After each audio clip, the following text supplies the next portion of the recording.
Mercredi 13 septembre 2023, thème: la colère sur les rebelles. La colère contre les rebelles. Test: Ézéchiel chapitre 20, à partir du verset 1 jusqu'au verset 9. Le 7e année du 10e jour du 7e mois, quelques-uns des anciens d'Israël vinrent pour consulter Israël et s'assirent devant moi, et la parole de l'Éternel me fit adresser en ces mots. Fils de l'homme, parle aux enfants anciens d'Israël et dis-leur: ainsi parle le Seigneur, l'Éternel, est-ce que vous me consultez et que vous êtes venus? Je suis vivant, je ne me laisserai pas consulter par vous, dit le Seigneur, l'Éternel. Veux-tu les juger, fils de l'homme? Fais-leur connaître les abominations de leur père. Tu leur diras ainsi par le Seigneur l'Éternel: le jour où j'ai choisi Israël, j'irai laver ma main vers la postérité de la maison de Jacob, et je me suis fait connaître à eux dans le pays d'Égypte. J'ai levé ma main vers eux en disant: je suis l'Éternel votre Dieu. En ce jour, j'ai levé ma main vers eux pour les faire passer du pays d'Égypte dans un pays que j'ai cherché pour eux, pays où coule le lait et le miel, le plus beau de tous les pays. Je leur dis: rejetez chacun les abominations qui attirent vos regards, et ne vous souillez pas par les idoles de l'Égypte. Je suis l'Éternel votre Dieu. Et ils se révoltèrent contre moi, et ils ne voulurent pas m'écouter. Aucun ne rejeta les abominations qui attiraient les regards, et ils n'abandonneraient point les idoles de l'Égypte. J'eus la pensée de répandre ma fureur sur eux, depuis contre eux ma colère au milieu du pays d'Égypte. Néanmoins, j'ai agi par égard pour mon nom, afin qu'il ne soit pas profané aux yeux des nations parmi lesquelles ils se trouvaient et aux yeux desquelles je m'étais fait connaître à eux, pour les faire sortir du pays d'Égypte. Le verset clé ici, dans ce texte, c'est le verset 8 qui dit: et ils se révoltaient contre moi, et ils ne voulurent pas m'écouter. Aucun ne rejeta les abominations qui attiraient les regards, et ils n'abandonnèrent point les idoles de l'Égypte. J'eus la pensée de répandre ma fureur sur eux. J'ai d'épuiser contre eux ma colère au milieu du pays d'Égypte. Gloire à Dieu. Nous parlons de quoi? La colère contre les rebelles. La colère de Dieu contre les rebelles. La colère de Dieu contre les rebelles. Selon Charles R.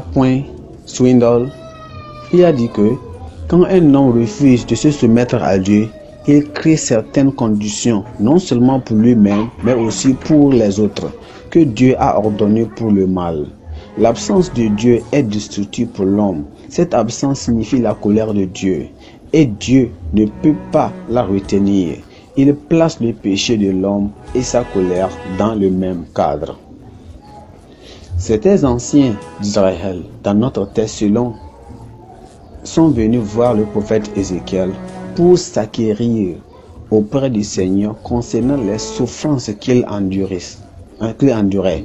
Le Seigneur, par l'intermédiaire du prophète, les a informés qu'ils n'avaient pas besoin de l'interroger, mais qu'ils devaient rejeter leurs abominations et l'abandonner, et même abandonner l'idolâtrie d'Égypte. Le Seigneur avait donné cet avertissement à l'Israël alors qu'ils étaient dans le désert, mais ils ne se sont rebellés et ne l'ont pas écouté.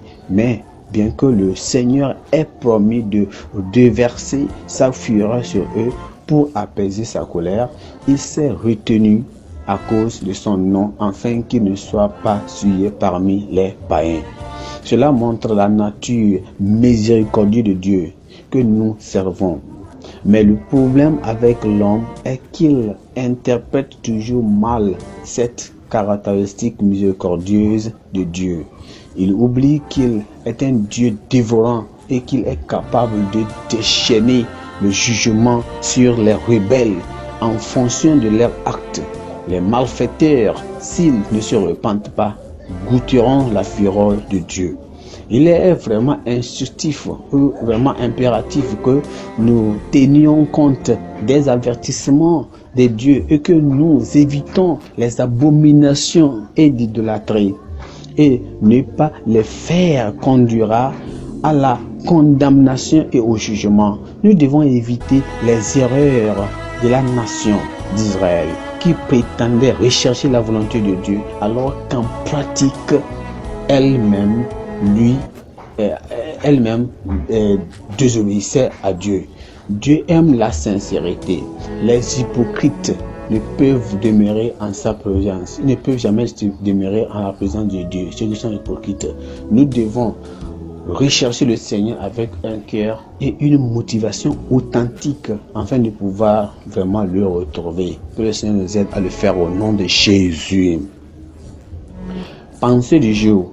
Les pécheurs rebelles et impénitents goûteront à la fureur de Dieu. Les pécheurs rebelles et impénitents goûteront à la fureur de Dieu. La Bible en un an. Nombre chapitre 11 jusqu'au chapitre 13. Nombre chapitre 11 jusqu'au chapitre 13. Prions.